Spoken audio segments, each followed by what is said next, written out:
I'm typically not necessarily one of those individuals that pays attention to the flight trackers, but if you were to be one of those individuals, there's a lot of flight tracker action happening between Stillwater, America, and Georgia.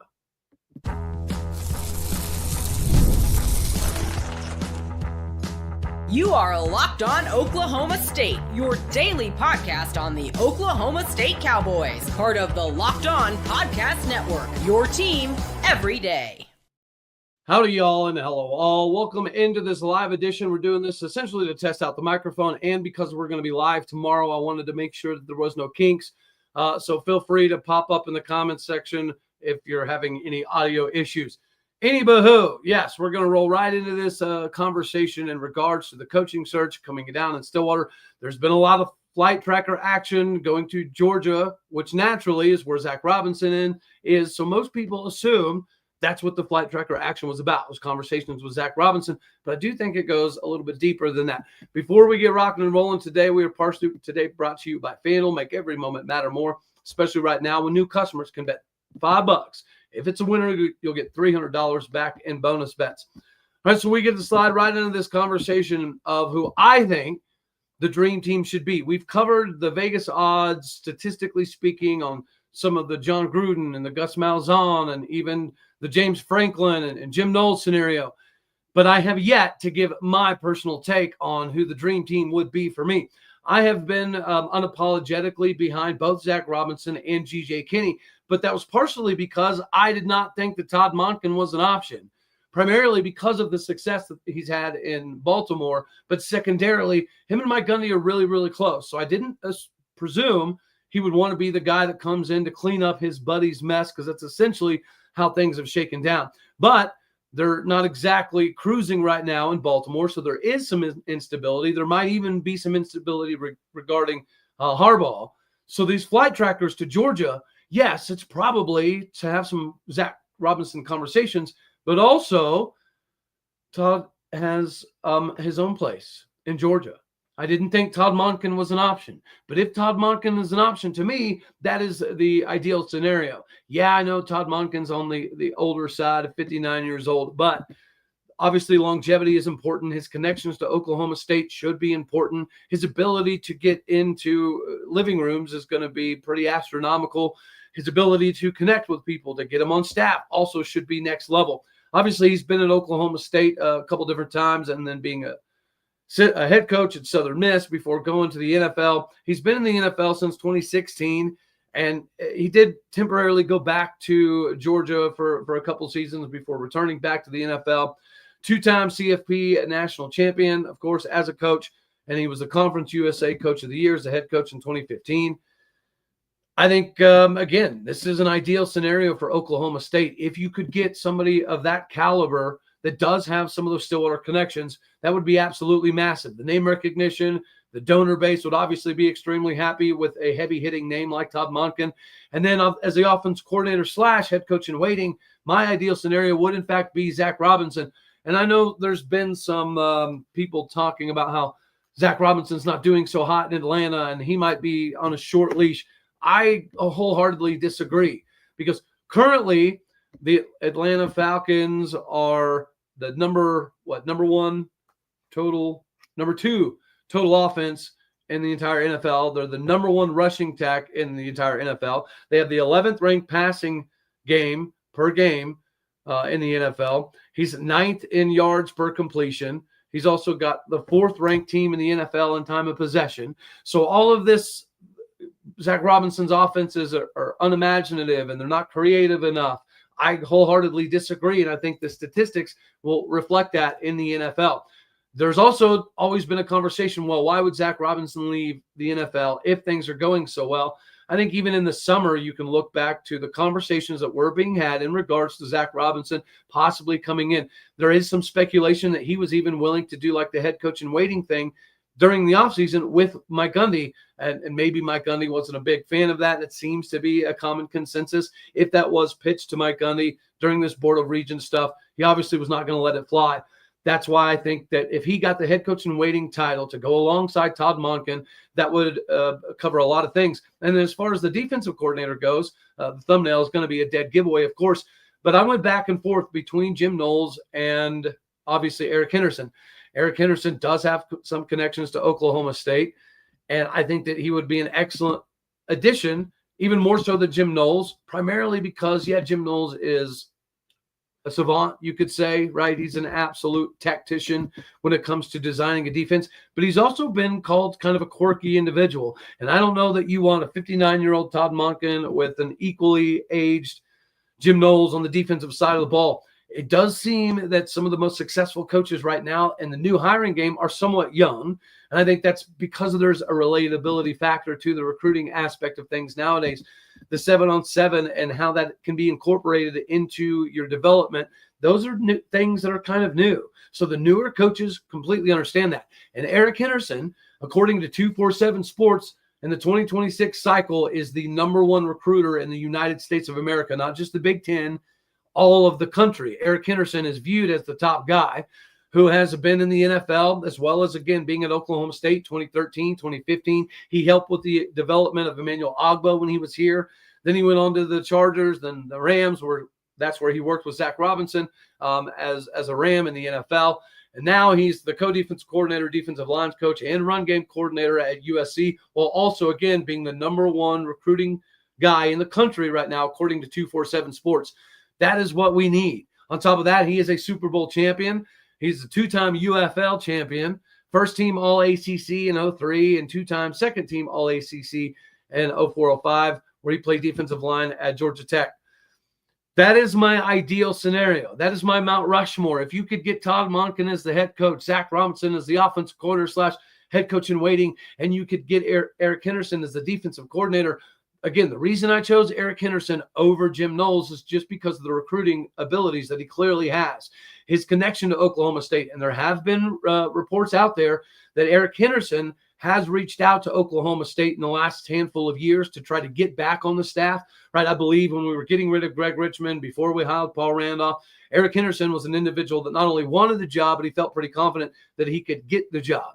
So that is my ideal scenario. And then even if we were to go an extra layer, if we could get Josh Henson to come back as offensive line coach, that would be an ideal scenario. Unfortunately, if Zach Robinson is the offensive coordinator, I don't think that necessarily works. But another layer to this ordeal, if for whatever reason Todd Monken is off the table or he removes himself from this equation and maybe Zach Robinson does bump up to the head coach, then I do think that it is very reasonable to have Josh Henson come in as the offensive coordinator, because Josh Henson wanted the offensive coordinator job over Casey Dunn. And I think a lot of us can look back now and say, well, yeah, maybe we should have given Josh Henson the opportunity over Casey Dunn, because that is the only reason Josh Henson left Oklahoma State. And even after that, it was reported that there was a little bit of a contentious relationship between Josh Henson and Mike Gundy.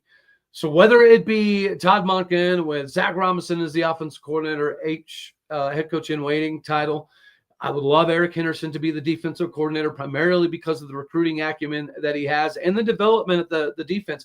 At USC, everybody was always talking about how Lincoln Riley's offenses were going to be able to keep us competitive, which is true. But the limitation at USC was always the defense. This year, it's a little bit different. The defensive line, specifically the front seven, is carrying USC far more than the offense, and that is a direct reflection of the capabilities that Eric Henderson has. So I think it would be great to have that trio, to me, Todd Monken, Zach Robinson, Eric Henderson. If we could get Josh Henson, that would be phenomenal. I just don't think that he would be willing to just be an offensive line coach. Maybe a line coach / co-OC. Maybe that would be a reasonable title to get Josh Henson back on board. And while we're at it, right, I think we should be able to retain Ryan McNamara. Yeah, he doesn't have a bunch of Cowboy connections, but the conversations that I've had with the guys that work with Ryan McNamara and Cap Dede all say that Ryan McNamara is a bad mamma jamma. He's a great dude. He's good with fundamentals. He's good with technique. He's good with relatability. So maybe he would be somebody that would come in. But nonetheless, that is my dream team. Obviously, we'll be getting to some of the comments here in a bit. Let me know down in the comment section who you would include to this dream team scenario, or would you have Jim Knowles over and Eric Henderson, even with the recruiting capabilities that Eric clearly has? It's time to get your streak started once again with DoorDash. Have it delivered this Saturday because it's almost that time. I cannot wait till tomorrow when I'm in Stillwater, America, a.k.a. God's country. And we'll take a peek back at this week's MVP, who delivered, powered by DoorDash. Just like you can win every Saturday with DoorDash streaks, saving more on every single order. These players deliver when it matters most. So let's break it all down. We've gone back and forth between Mordecai McDaniel and LaDainian Fields this week. I think if you're an Oklahoma State fan, if you look at what Mordecai McDaniel's been able to do, lead the team in tackles 2 weeks in a row after not really playing at all the beginning of the season, that is precisely what we need. We need more of Mordecai McDaniel coming through. No hesitation, no delay. And if you've been watching week after week, he's proving that it's not a fluke. He should have been on the field much more. So shout out to Mordecai McDaniel. And just like Mordecai delivered for Oklahoma State 2 weeks in a row, DoorDash delivers for your Saturdays with DoorDash streaks. You can save every Saturday on your order. Stack them all up throughout the course of the season and save up to $250, including $100 in DoorDash credits. Order this Saturday. Keep the streak alive. Fuel your game day only with DoorDash. Terms apply. And again, this promotional period is good through November 18th. If you've got stuff to get done, Supply House is where you need to go. The opening whistle blows and you have a new repair. That's not a good thing. So get your crew moving forward with Supply House. Order today and see the parts at your doorstep as early as tomorrow. Over 280,000 plumbing, HVAC, and electrical items from the most trusted brands in the business are available for you. Their real-time inventory and honest lead times keep you from punting projects into the future, while their industry-leading customer service always has your blind side protected. If you need parts fast for a project, Supply House has next-day delivery. The Parts Finder tool and the 3D schematics can save you hours on jobs where every detail, in fact, matters. Their Trademaster perks, like priority shipping and dedicated support, make the whole process smoother. So join the free Trademaster program today and secure serious perks like priority shipping, lower prices, and a dedicated support line. Visit supplyhouse.com to sign up for free. Use the promo code SHCollege5 for 5% off your first order. That is supplyhouse.com. Get with real people for real services and real savings. Tell you one thing, Artie, I don't like about this new mic is this light. This light's bothering the tar out of me. Anywho, so we're going to jump right into section 2 here. And you know what? My font thing is wrong up here. Segment 2 was supposed to be titled, Congratulations, Kevin Johns, essentially. Kevin Johns is being promoted to offensive coordinator. I think this is a beautiful move by Oklahoma State, not only because of the different dynamics that he could potentially provide, but also if there's any hope of us seeing Haas Haney touch the field again in an Oklahoma State jersey this season, it is going to primarily be because of Kevin Johns. Kevin Johns was the biggest reason he came to Oklahoma State. Obviously, he talked about it on the show, and even off air, he discussed how he kind of felt bad for going to TCU, even though he has a deep family legacy tie, multiple generations of TCU Horned Frogs in the Haney family, because of his relationship to Kevin Johns. At the time, Kevin Johns was at Duke. Riley Leonard was in his mold of quarterbacks that he was producing. He obviously understands the concepts and the layering of the offensive skill positions that could be beneficial. So I think this is a great move for Doug Meacham, not just for the season, not to add some more creativity, not even to add a little bit more of a problem area for Cincinnati. As Robert Allen did mention yesterday that, I don't know, people putting out information is a bad thing because it takes away the gamesmanship. But here's the deal. Even if Cincinnati had 2 weeks to prepare for a Kevin Johns-led offense, nobody knows what that's precisely going to look like. Yes, you could go back to his days at Duke and get a decent idea, but it could be entirely different. His packaging could be entirely different. And I think that is a very good gamesmanship piece for Cincinnati. So I don't even necessarily think that it matters that it was leaked, that Kevin Johns has, in fact, been promoted to offensive coordinator. But again, I go back to the fact that more so than the offense, the creativity, the different layers, if you go back and see what Duke was really, really good at in the development of Riley Leonard before he goes to Notre Dame, if you look at all that, you have to be pretty excited. I think we've shown that we have enough capable talent to make things interesting on people. Have we been able to implement it into the game plan? Obviously not enough to keep people on their toes for an entire 4 quarters. That's what Kevin Johns could provide.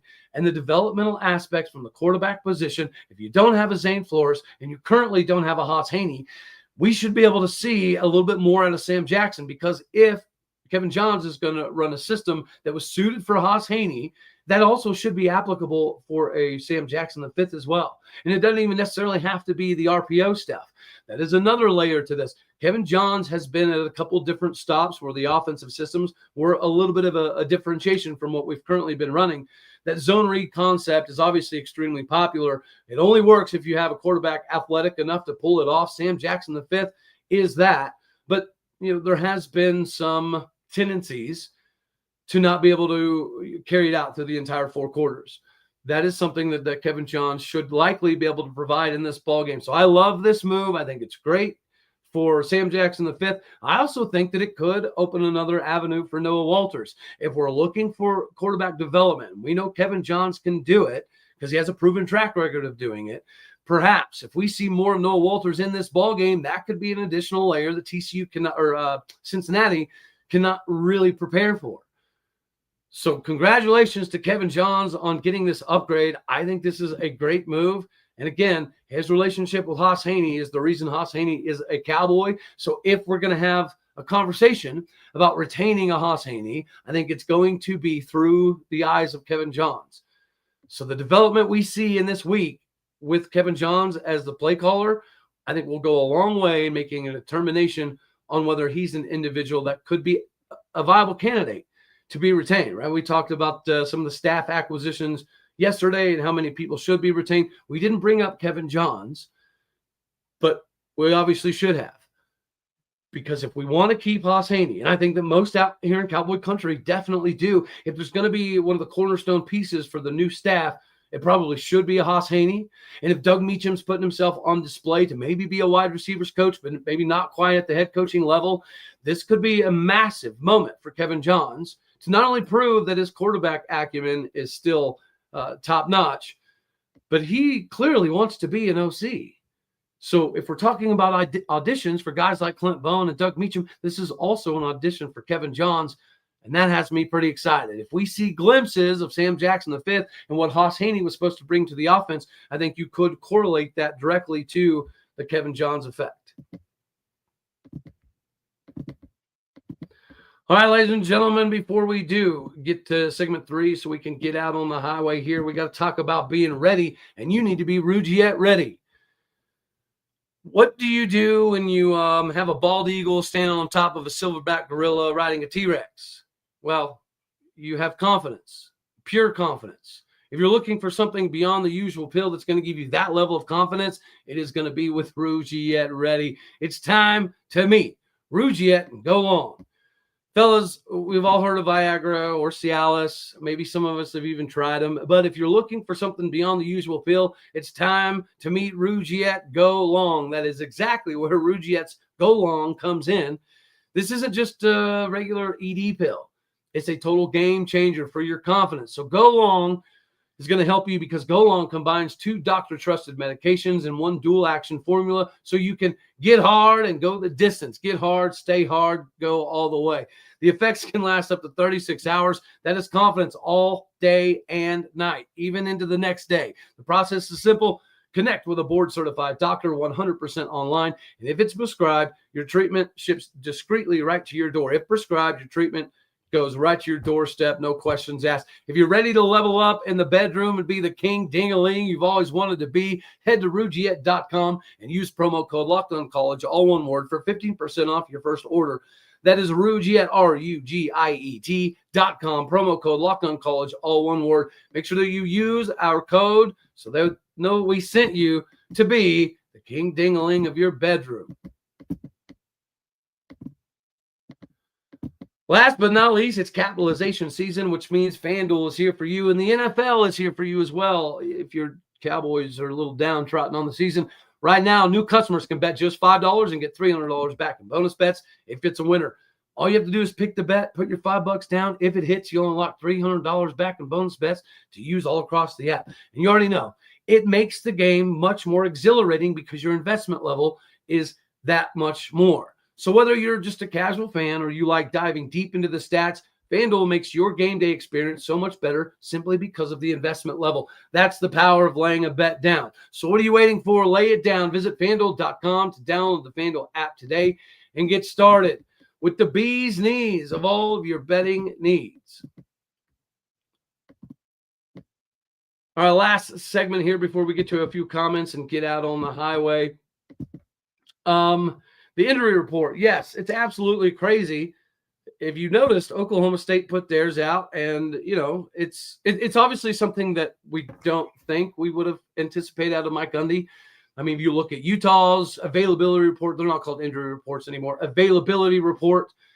There's been speculation that Kyle Whittingham deserves to have some fines because he's not exactly going off of the parameters set by the Big 12. They're not the only school doing it. Cincinnati decided to do it too. This is pretty crazy to me. So when you look at Oklahoma State's, yes, some of them are injured. Some of them have already entered the transfer portal, which is a travesty, especially since the NCAA decided to institute that new rule that you don't have to transfer. You don't even have to get into the portal window until they hired a new coach. Of course, Oklahoma State, UCLA, Virginia Tech got the shaft, and we had a decent number of dudes enter the portal before that new fancy rule. But Oklahoma State, Jalen Davies finally got an opportunity last week. He's hurt again. He's on the injury report listed as out. DeJuan Lofton still out. Cam Epps entered the portal. Haas Haney is still out, but he's at practice and he's doing some minor things. Dylan Smith, portal. DeAndre Boykins, portal. David Kabongo, portal. Darius Thomas, portal. Josh Ford, portal. Shea Frybaum, portal. Louis Canepa is still out with injury, as is Markel Samuel, as is Matrell Lopez. I think Oscar Hammond's still hurt. He hasn't entered the portal. I think the same would be said for Jaleel Johnson. Then you have Noah McKinney listed as doubtful, which is a shame. Yes, he did enter the portal. But what the weird part is, unlike Josh Ford, who was supposedly entering the portal to stay, or no, he wanted a redshirt to stay. Noah McKinney's entering the portal but staying. I get it. It is different. It makes it different when there's not a redshirt application here. So I guess that makes some sense. And then questionable, you have quarterback Zane Flores, and they have him listed as a corner, but he's more of a safety linebacker hybrid in Jacoby Oliphant. Probable cornerback J.K. Johnson and defensive end Deshaun Brown. It would be interesting to see Deshaun get out there. That would be pretty wild. I'd have a blast with that. But then again, you look over to Cincinnati. You ready for this? Cincinnati has CB Zay Johnson out, wide receiver Cale Woodburn out, linebacker Terrell Holcomb out, defensive lineman Cam Rutherford out, linebacker Quinn Staten out, linebacker Ronan Casanova out, and defensive lineman Drew Logan out. No doubtfuls, no questionables, no probables, no nothing. Just a handful of guys that are going to be out. I do hope that there are some fines that are levied out because of this. You cannot institute a new rule that everybody has to follow, but then allow this crap like Cincinnati and Utah to put out just a handful of dudes that are out. And even then, sometimes they play with this and try to manipulate it, which is completely unnecessary. The NFL puts out their injury reports. I think this is a great move by the NCAA, but clearly it is not regulated very flippin' well. And again, we're calling a spade a spade. If Mike Gundy was still the head man during conference play, unfortunately, we'd be probably talking about the same thing. Mike Gundy probably would do the same crap, and he would rather get a fine than list the players that are actually doubtful and actually probable and actually all the way injured. The gamesmanship aspect of it is kind of insignificant when you're missing so many players, so I get that. I also don't appreciate that teams like Cincinnati and Utah do, in fact, get away with this crap. And even Utah fans agree that it's pretty ridiculous. And they would like to know with a little bit more seriousness what's going on. All right, before we skedaddle, let's get to some of the comments here. Anyone from Ohio State? Yeah, possibly. I mean, that wouldn't be a bad move. What up? Andrew Taylor says, what up, Cody? Joe Brogan, can we bring back Joe Wickline? Hell no, man. Joe Wickline was a disaster, primarily in the recruiting landscape. He left Oklahoma State so devoid of talent, and he knew it, that I wouldn't touch him with a 10-foot pole. Andrew Taylor, again, Zach is a risky hire. No previous head coaching experience. Oklahoma State needs a CEO type of coach that can delegate to his assistants. And yeah, perhaps, but I do think one of the biggest benefits to Zach is he's kind of like when you're looking as a boss, right? Whenever I was a regional superintendent in the oil field, when I hired people, I tried to hire people that I knew were better than me, that had more knowledge than me. And I think that is something that Zach Robinson has already insinuated that he would be willing to do.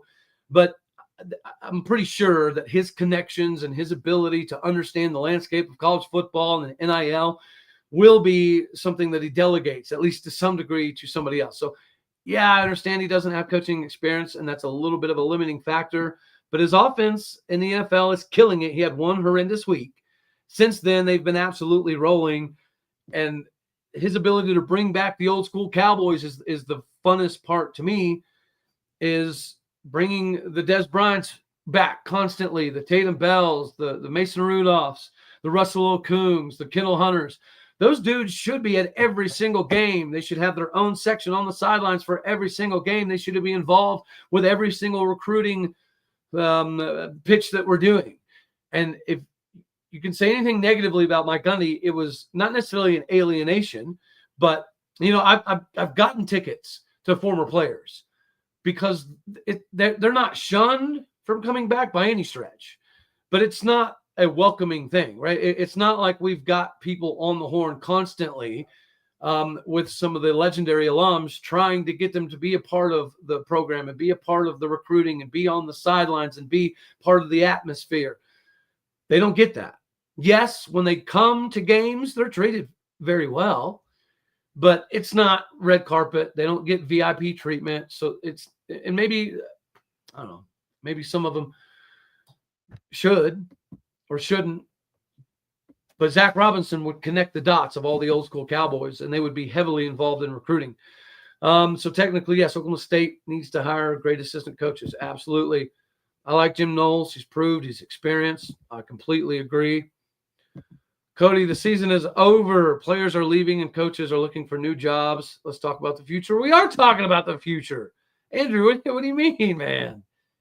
John Gruden, baby, says James Pitts. At the very least, it'll be entertaining, which is something we haven't had in 2 years. Yeah, so we have to appreciate the fact that we evidently did take a pretty big swing at John Gruden, which is reflected in the Vegas odds. Like, he was number 2 on the Vegas odds, and people thought it was a complete crap show. It was not. It was legitimate. The donors seriously wanted to pull something like that off. There was a couple of conversations. They seemingly only lasted a few days, though. So that tells me that probably John Gruden said that he does want to coach again. He does want to coach in college.